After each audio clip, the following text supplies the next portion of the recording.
Você lutaria por sua fé? E talvez morreria por ela? Eles lutaram e eles morreram. A história que irei contar no vídeo de hoje raramente é lembrada. Trata-se de um dos episódios mais desafiadores da história da Igreja Católica. Um período conturbado e cheio de perseguições. Essas que foram feitas em prol do progresso, do racionalismo e de um Estado ateu. Eu estou falando da Guerra dos Cristeiros. Sem mais delongas, sejam bem-vindos a mais uma história do mundo. A Guerra dos Cristeiros foi o nome dado ao conflito no qual camponeses católicos e padres do México, que se encontraram diante o possível extermínio de sua fé por decisões do governo, decidiram travar uma guerra literal contra forças infinitamente maiores e mais poderosas. Antes de qualquer coisa, é necessário entender que a história do México no início do século XX foi extremamente conturbada e marcada por revoluções e trocas constantes de presidentes. No final do século XIX, mais especificamente de 1877 até 1911, o país era comandado pelo ditador Porfírio Dias. Seu período no poder iria constituir a chamada Paz de Porfírio, justamente por ter estabilizado o país de suas constantes brigas internas, principalmente entre os liberais. Foi durante esse período no México que uma filosofia perigosa tomou conta dos ideais do governo, o positivismo. Se você já estudou a história de nossa república, deve estar familiarizado com o termo. A corrente foi desenvolvida por Augusto Conte e adotada por nosso exército na época do nascimento da república. No México, a era agora seria pautada pela razão e pela ciência. A ordem e o progresso, lema positivista de nossa própria bandeira, deveriam definir o rumo da nação. Para estabilizar o seu governo, o ditador entregou a educação e cultura para os liberais e devolveu a liberdade da Igreja Católica para reabrir seminários e formar o seu clero. Coisas estas que haviam sofrido censura pelos liberais no século passado. Infelizmente, o sofrimento iria retornar com muito mais potência após uma série de conjunturas. Foi no dia 20 de novembro de 1910 que o começo do fim chegou para Porfírio. A chamada Revolução Mexicana tomaria um espaço de 10 anos, durando até 1920. A linha de frente revolucionária era fluida e os grupos revolucionários, muito heterogêneos, tinham objetivos diferentes e até mesmo contraditórios. Foi essa divergência que trouxe nomes importantes para o nascer do conflito. O primeiro foi Francisco Madero.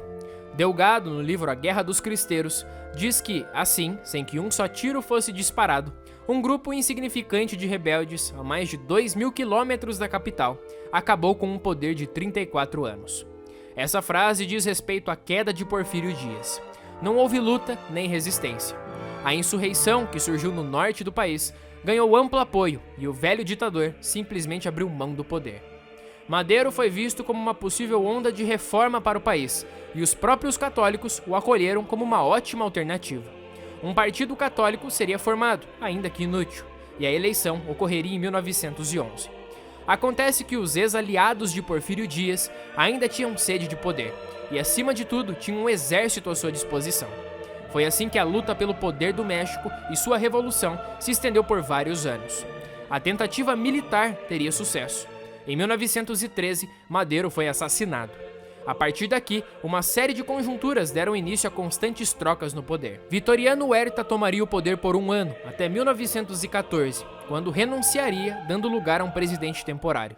Uma luta pelo poder entre três revolucionários teve início, mas cairia na liderança do México Venustiano Carranza, em 1916, e com ele começaria o terror. Carranza acusou a igreja de ter apoiado Huerta, o militar. Sendo assim, deveriam ser submetidos a humilhações e censura. Naquele primeiro momento, sacerdotes foram expulsos do país, igrejas foram profanadas, missas foram proibidas e seminários foram fechados. A Constituição, que foi promulgada em 1917, era extremamente anticatólica. O novo governo tinha militares governando diversos estados. A nova Constituição veio acompanhada de diversos absurdos, tais como a igreja não poderia ter qualquer imóvel, ficava proibido escolas com ensino religioso. Os sacerdotes perderam reconhecimento como cidadão. Um ponto específico daria início à guerra.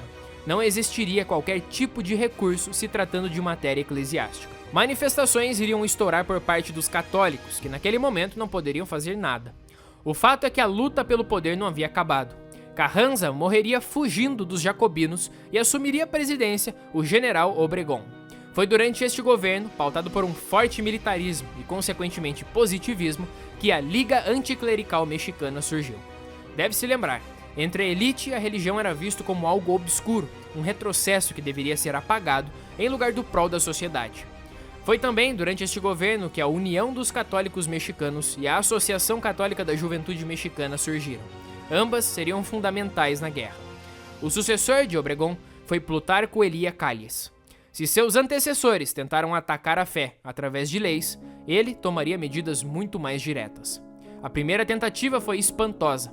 Calles tentaria causar um cisma entre a Igreja Católica e Roma, criando uma suposta Igreja Católica Apostólica Mexicana. A ação teve até um antipapa, o mexicano Joaquim Pérez. Essa manobra fracassou em todos os aspectos em 1925. O povo mexicano era devoto e fiel à verdadeira igreja. A briga física e perseguição começou um ano depois. A Liga Nacional de Defesa da Liberdade Religiosa foi fundada para tentar lutar contra leis autoritárias. Seus membros logo foram considerados traidores e encarcerados. Seminários começavam a ser fechados um após o outro, e fiéis, agindo por conta própria, começaram a lutar. Em janeiro, os governadores, através de uma inserção na Constituição, passaram a ter amplos poderes para solapar a igreja. O Papa Pio XI escreveria uma carta ao episcopado incentivando uma ação cívica contra as leis, mas é claro, de maneira pacífica. O fato é que moderação no cenário mexicano não iria funcionar, e Roma, distante, pareceu não perceber isso. A situação começou a piorar cada vez mais.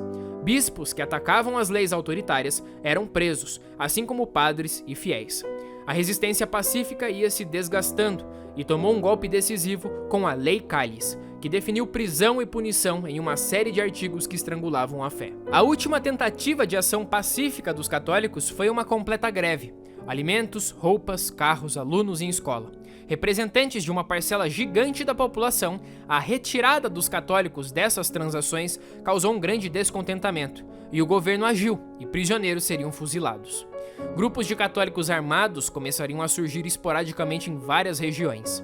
Os executados, ainda no começo da guerra, bradavam, antes de serem mortos, as palavras "Viva Cristo Rei" e "Viva a Virgem de Guadalupe". É por esse motivo que ficariam conhecidos como cristeiros por seus inimigos. Não demorou para que padres se juntassem ao crescente exército cristeiro, mesmo que a ordem dos bispos contrariasse tal ação. Ayo El Chico, padre Aristeu Pedrosa e padre José Reis Vega. Esses são alguns nomes importantes de padres que se tornariam generais do exército cristeiro. O exército do governo não tinha limites ou escrúpulos. Entre os fuzilados estariam desde crianças de 13 anos até idosos. Um dos mártires dessa guerra foi o beato Luiz Sánchez del Rio. O bravo garoto se recusou a abandonar a sua fé e, por este motivo, foi morto gritando "Viva Cristo Rei".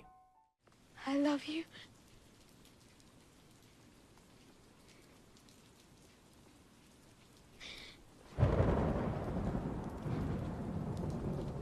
Viva Cristo Rei.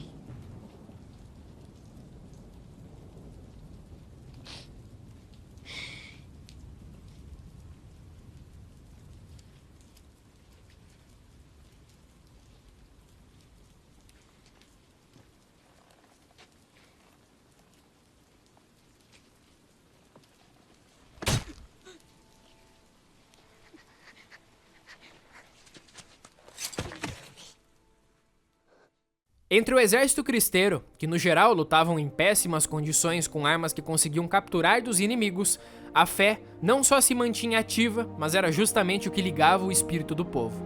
O rosário, os hinos, as missas. Os padres, quando não lutavam, alimentavam os guerreiros com os sacramentos. O exército inimigo era superior em vários aspectos, principalmente se tratando de armamentos e números. Mas, de qualquer maneira, sofriam contra as táticas de guerrilha dos católicos e perdiam, em comparação com os cristeiros, números expressivos de soldados. Lentamente, isso seria um fator chave para o fim da guerra. O conflito começou, ainda que pequeno, em 1927. Encontraria o seu fim apenas com a ascensão de Emílio Portes Gil ao poder em 1928. Ainda que indicado por Calles, ele mostrou independência, e foi com ele que se firmaria os acordos que colocariam fim à guerra. O acordo não foi bem aceito entre os próprios cristeiros, visto que foi imposto pelo governo e pela hierarquia da própria igreja por intermédio de Roma e bispos. O número de mortos, dado a curta duração do conflito, é espantoso: 30 mil. Este foi o saldo de mortes só para os cristeiros. Seus incontáveis atos de coragem e martírios em nome da fé e nada mais deveriam ser relembrados constantemente, mas seus esforços cairiam no esquecimento. Lentamente, membros do exército se entregavam após os acordos. Alguns, infelizmente, foram fuzilados mesmo após o fim. A conclusão de tal episódio é de que foi graças aos homens, mulheres, crianças e idosos que decidiram lutar contra as leis anticatólicas, contra o projeto de Estado ateu e racional, que a Igreja do México se manteve viva. Hoje, sua tradição e devoção é algo admirável e um exemplo de fé.